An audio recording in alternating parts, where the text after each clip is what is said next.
This mutation is called Get Out More and it is played on Dead of Night. We have 3 mutators active. We have Imminent Domain, we have Self-Destruction, and we have Mineral Shields. So, our 2 resident mutation memers, and Caligon used to be one of them, and now we have Ace and Joker who will be memeing on this mutation. So let's quickly have a look at the masteries while they are getting set up. 30 points into the research cost reduction, 30 points to the Banshee airstrike cooldown, and 30 points into the mech attack speed mastery, with Raynor picking the P1 prestige. And Vorazun going for 30 points into the Dark Pylon range, 30 points into Time Stop, and 30 points into the Spear of Dune Energy Mastery, with Vorazun actually not playing a particular prestige. Now, generally speaking, P1 Raynor, every few months on the Battle.net forums or on the subreddit, someone will come up and he'll be saying, no, P1 Raynor isn't that bad, why do people not play P1 Raynor? And Lilaran, who is a very experienced Raynor player, he is one of the best Raynor players, has actually done some mathematical analysis on Raynor, and he has found that if you are able to close out the mission before the 7 or 8 minute mark, something along those lines, then P1 Raynor is better. Otherwise, the other prestiges will be better, particularly he was comparing it with P0, and the reason is because you are able then to get your orbital command centers out and improve your economy to a point where it actually beats P1 Raynor. I think P1 Raynor and P0 are pretty much equivalent if you can close out the mission between the 10 and 11 minute mark. It basically just goes to show that if you are an average co-op player and you are not a god like Lilaran, then you should probably not be playing P1 Raynor. Unless you are, memeing on mutations like this one. So we'll see what will be going on here. I have read the description that was submitted for this mutation. It'll be a little bit interesting as well. I believe there will be an exploit that will be also shown here, which is the Raynor cloaked unit exploit, which occurs as well. I'm not 100% sure if this will be demonstrated, but I will try and bring that to your attention if we see it. So, Get Out More, ironically, a lot of the commanders that are able to sit in the bases actually do really well. So Mengsk, for example, is a great commander for this mutation. He just parks his Earth players inside the base, and he's usually okay. And you can see here these chunky 400 HP firebats. But other commanders as well, like Han Horner, are also fantastic on this mutation because they have access to their strike fire platforms, and you can basically clear this mission without having to leave the base. Now, another option as well, which I did also recommend on the weekly mutation shorts, was Swan.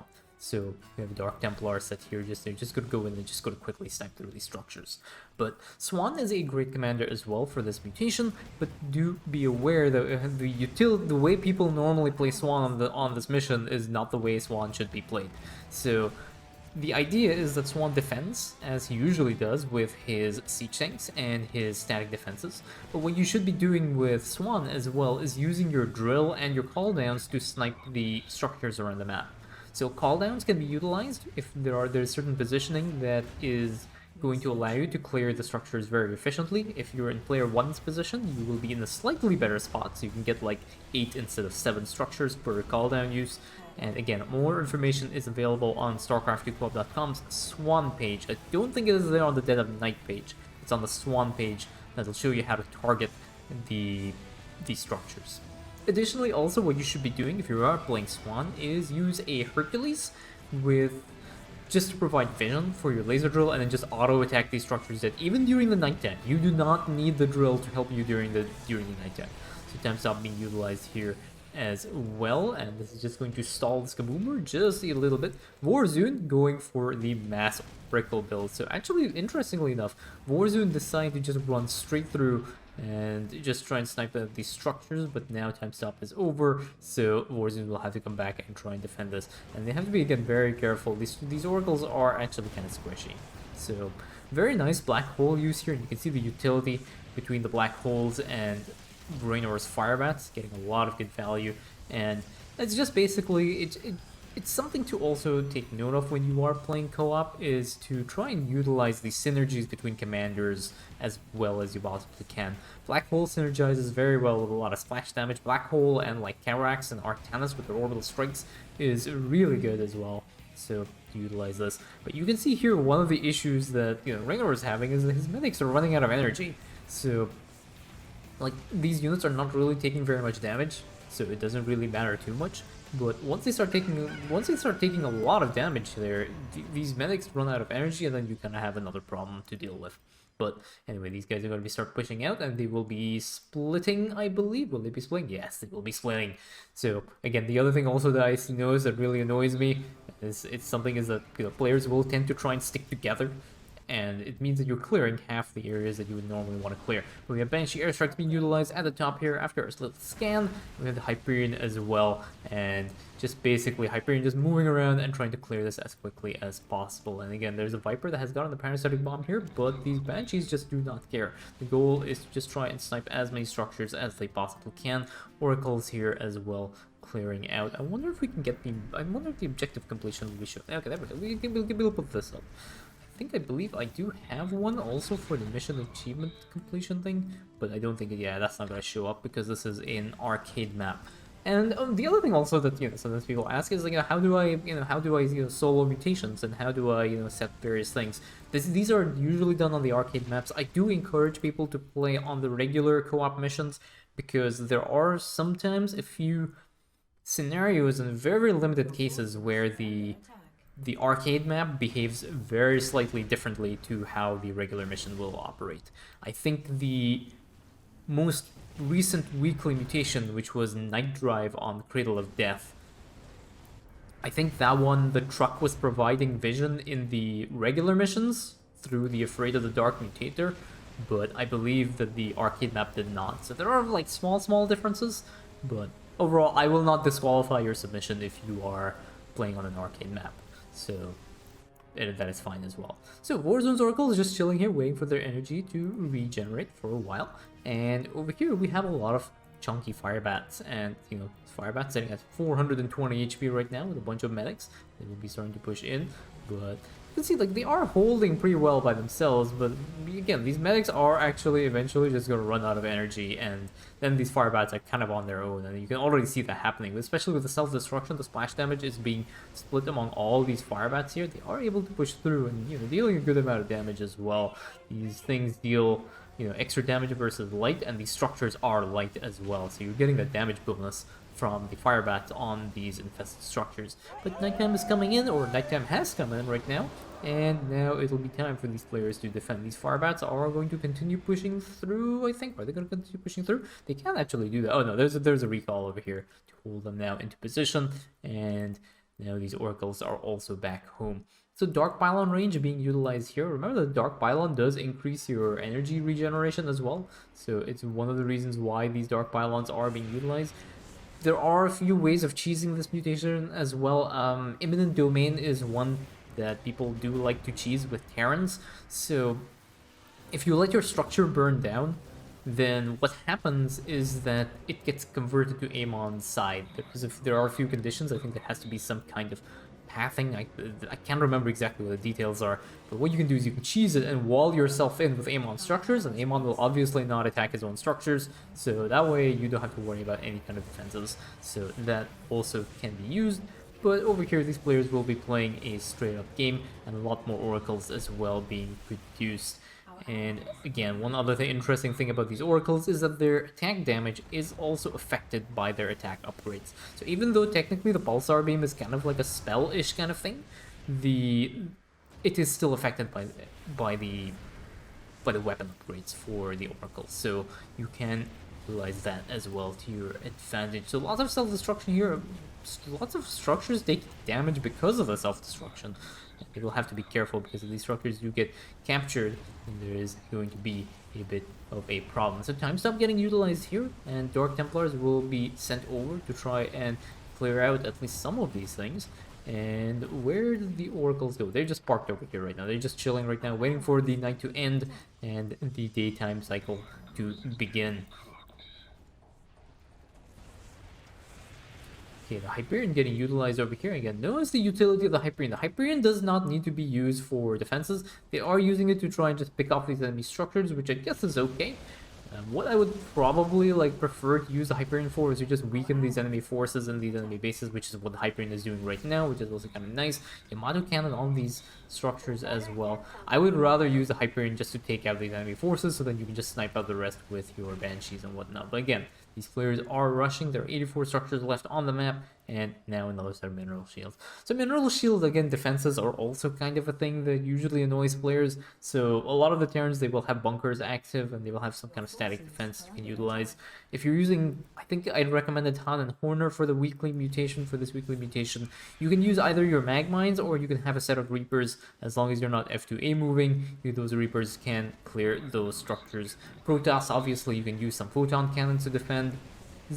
Any of the Zerg commanders, you can either try and sprint some creep and then use a spine crawler. Some people recommend pile launchers, and some other people also recommend earth splitters to clear, but I would not recommend those things. They're a little bit too expensive, not really worth the benefit that you will get from the amount of cost that you're going to spend on trying to clear those things out. But those are a few options for you guys as well. Do bear that in mind.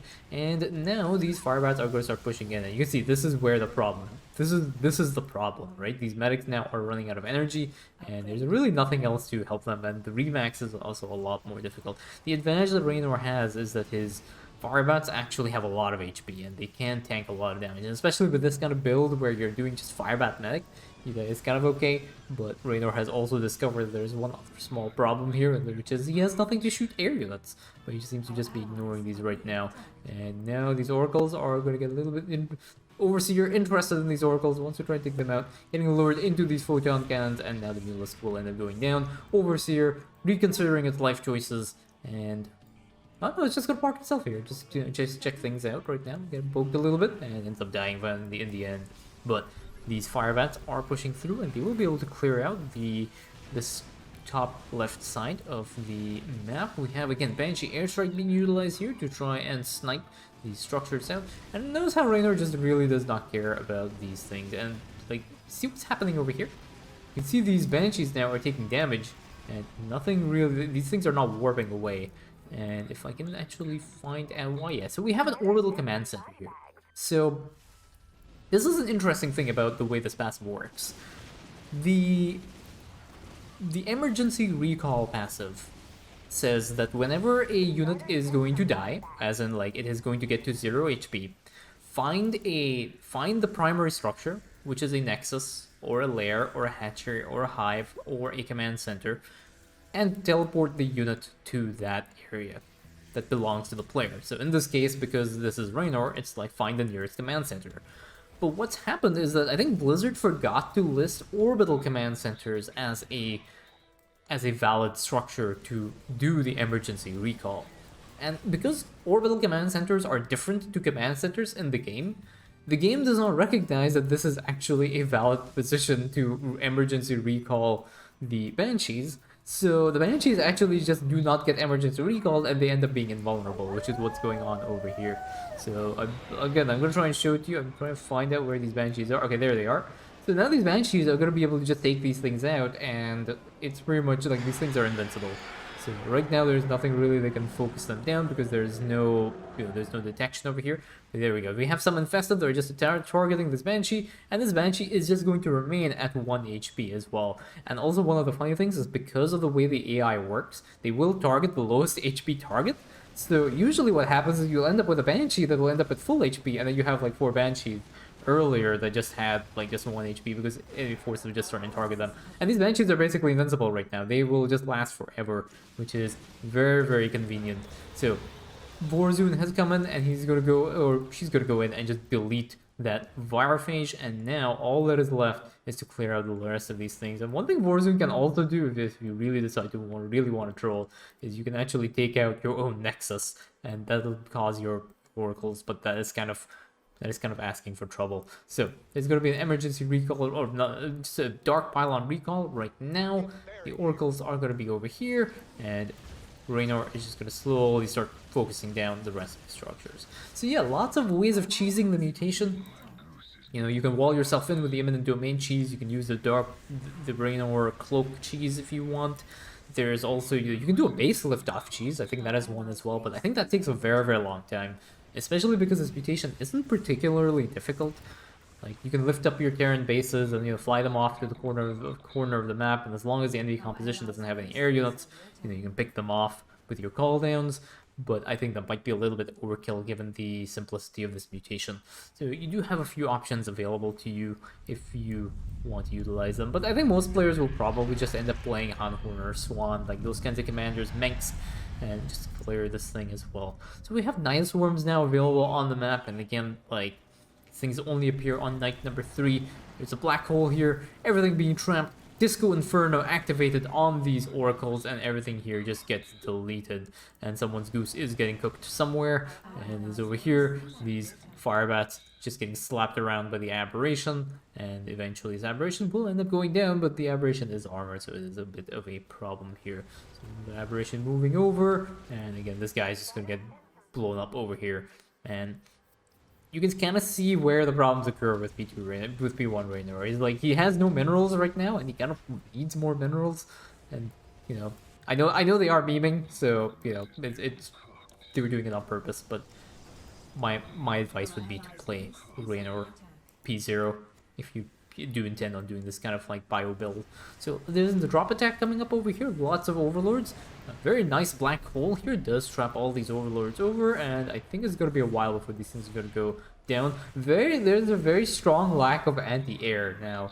Given the fact that this map does not have like a lot of anti-air defenses anyways, it's not really terrible, but when you're trying to deal with overlords and medevacs and the Protoss equivalent, I cannot remember, war prisms, then there is a problem here. But again, these firebats are going to be able to melt through. Very few enemy structures left on the map, and these oracles are going to be moving through as well, and they will be able to clear this out.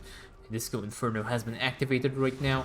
Spoke out. That was actually a really nasty hit from the self-destruction, but there's a time stop, and now these oracles are just going to start trying to clear. Actually, let's skip these 3 structures over here. What are they clearing? They're clearing some random stuff over here, and yeah, they have to be very careful. These oracles, like, especially if you're playing air units as well, these air units do like to clump up, which makes them particularly susceptible to self-destruction, especially when like a single broodling can detonate self-destruction. You can lose your army very, very quickly. So my advice would be to probably not play air units like this, but again, these guys are having fun. It's not a particularly difficult mutation. Might as well just troll a little bit.